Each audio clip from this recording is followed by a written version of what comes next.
शिव मंदिर railway power house में चल रही श्रीमद् भागवत कथा के चतुर्थ दिवस कथा व्यास अशोक कृष्ण शास्त्री जी ने श्री कृष्ण की जन्म की कथा का वर्णन किया कि वासुदेव और देवकी ने बहुत जन्मों के पुण्य के प्रताप से बालक के रूप में भगवान श्री कृष्ण को पाया। भगवान की ये माया है कि न जाने किस रूप में कहाँ जन्म लें। जो सच्ची निष्ठा के साथ भगवान की भक्ति करता है वहाँ हमेशा ही भगवान कृष्ण के रूप में आशीर्वाद प्राप्त होता है, क्योंकि का शब्द ही कठिनाई को दूर करने का शब्द है, इसीलिए भगवान का नाम श्री कृष्ण पड़ा। इसीलिए का शब्द से ही कथा की उत्पत्ति हुई।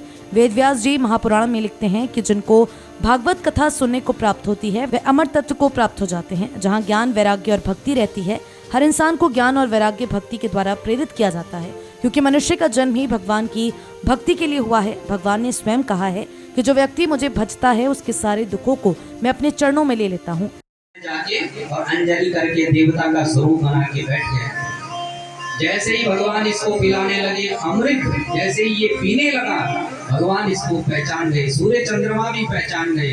बोले प्रभु ये दैत्य है। जैसे ही सुना तो भगवान ने उसी क्षण अपना सुदर्शन निकाला और इसका सर धड़ से अलग कर दिया। तो वही यह स्वरभानु नाम का दैत्य आगे चल के ब्रह्मा जी ने इसको फिर ग्रह बना दिया। राहु और केतु के रूप में ये परिणत हो गया। प्रकार से अब तो सारे देवता अमृत पी करके अजर अमर हो गए। देवासुर संग्राम छिड़ गया और सारे देवता युद्ध में मारे गए। और फिर इधर जब सब देवता मारे गए तो इनके गुरु हैं शुक्राचार्य जी, इन्होंने संजीवनी मृत संजीवनी विद्या से सारे दैत्यों को पुनः फिर जीवित किया। जब जीवित किया तो बोले अब एक सुंदर रथ का निर्माण किया। बोले दैत्यों अगर आपको बोले अगर इस धराधाम पे पुनः राज्य स्थापित करना है तो ब्राह्मणों को प्रसन्न करो, ब्राह्मणों की सेवा करो। तो सारे दैत्य ब्राह्मणों को बुला के यज्ञ अनुष्ठान करने लगे, ब्राह्मणों को प्रसन्न करने लगे। ब्राह्मण भी इनकी आओ भगत से बोले इनके यज्ञ अनुष्ठान से बड़े प्रसन्न हुए। तो ब्राह्मणों ने भी अपने तपोबल से इनको आशीर्वाद दिया।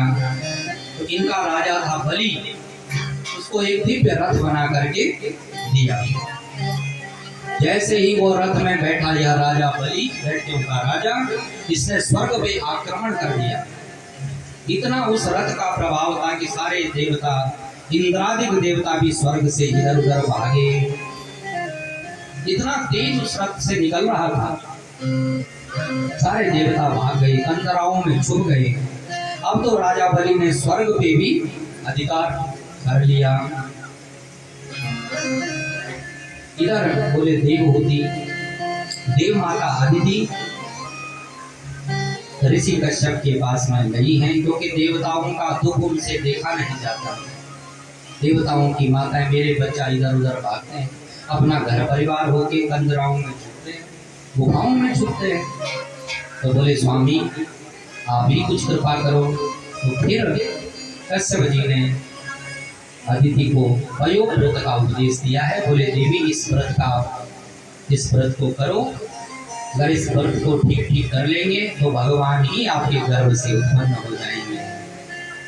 आज भगवान श्री कृष्ण जन्मोत्सव मनाया गया और सभी लोगों ने भाव विभोर होकर श्री कृष्ण जन्म कथा सुनी। कथा में मुख्य यजमान राघव अग्रवाल, भावना अग्रवाल, गौरी जैन रहे। इस अवसर पर मुख्य आचार्य सतीश उनियाल के निर्देशन में प्रवीण नौटियाल ने पूजन संपन्न कराया। भावना दयाल, सुनीता सिंह, अंजू कांडपाल, अनीता बंसल, यशोदा, राखी, वंदना, आंचल, छाया, चित्रा, धन सिंह फरसमान, शिव सिंह, राकेश शर्मा, राकेश ममगाई, रवि सिंह, प्रमोद शर्मा, विकास ममगाई आदि मौजूद रही। ये आज चौथा दिवस है और चौथे दिवस की द्वितीय संध्या में हम लोग पदार्पण को चुके हैं। शिव मंदिर पावर हाउस में समस्त भक्तों के कल्याण के लिए श्रीमद् भागवत कथा का आयोजन किया जा रहा है। हम सभी भक्तों से आग्रह करते हैं कि यह कथा का पान करें, अपना भाग्य और अपने जन्म जन्मांतर का जो पुण्य है उसको अर्जित करें। क्या कहना चाहेंगे भक्तों से कहीं जानना है कि कल भगवान श्री गोवर्धन जी का पूजन है, रुक्मणी भी हुआ है। आप सभी से आग्रह है कि अधिक से अधिक संख्या में आकर धर्म लाभ उठाएं। सायंकालीन को यहाँ महाप्रसाद भंडारे का आयोजन किया जाता है। आप सभी लोग महाप्रसाद लेकर अपने घर को कृतार्थ करें।